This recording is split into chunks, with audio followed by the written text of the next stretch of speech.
The golden light under the canvas, and the dust and smells of the old circus are gone. But the acts are still pretty much the same. Oh, sure, there have been some changes. But the circus is still the greatest show on earth. And to have a circus, you have to have clowns.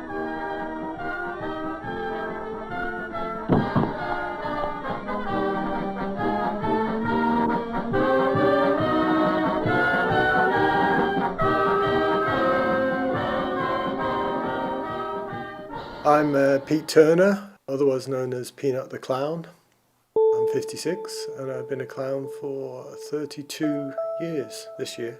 It's coming up for 7,000 shows and I've performed for everyone.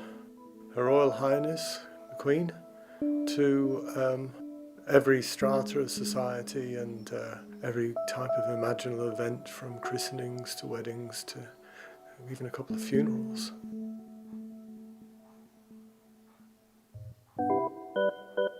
Circus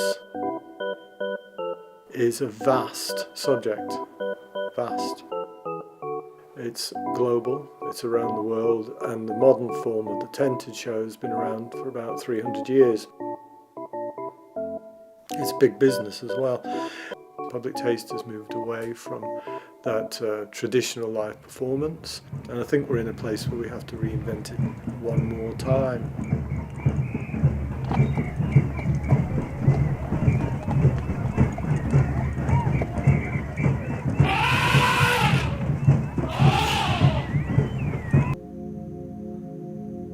But clowning is at the heart of all that circus activity. It's the beating heart, it's the compassionate heart. Clowning is about hilarity, obviously, but also poignancy. The clown's heart gets broken, or something unfair happens to him, or he gets the custard pie in his face, or he's humiliated. And that humiliation is the chance for the clown to show how you can become indestructible.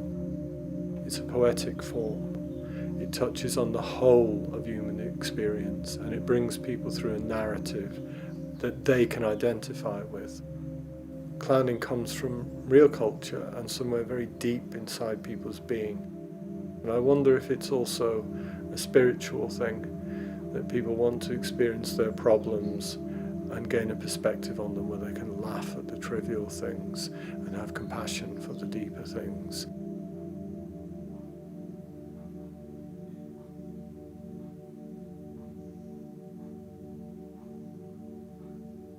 There is one other aspect to clowning though, which has become more to the fore in recent years, which is this idea of the scary clown. It's even got a psychological term now called chlorophobia.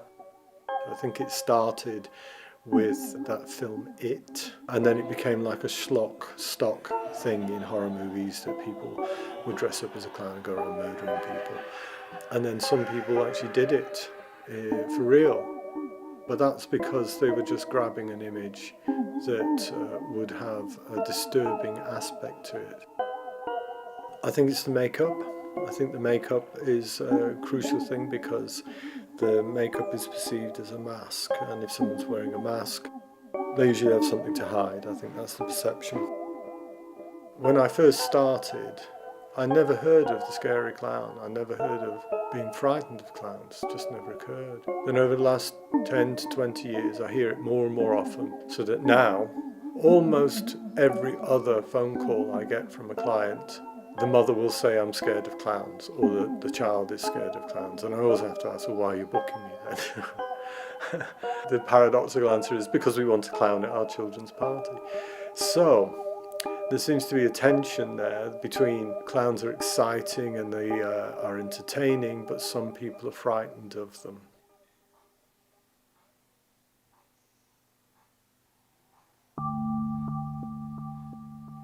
Circus and clowning isn't very in the public gaze at the moment, and it might even, in terms of clowning, be dying or failing. Currently, at the moment, as we speak, sort of early 2015, the entire clowning and children's entertainment industry has all but disappeared. My generation of clowns are either retiring or dying, and there isn't a whole generation of young people coming through into clowning. If clowns are being seen as people who are threatening in an undisclosed way, that's because people have that in their mind. They have that as a concern and a worry. I think the modern clowning, should play to that and transcend that. But I also think it's a transitory thing, a blip, because clowning has been around in society since there's been society, at least 12,000 years. There are always clowns. So I don't think it's going away. I just think it might come back in a way that nobody would have expected, and that can only be a good thing.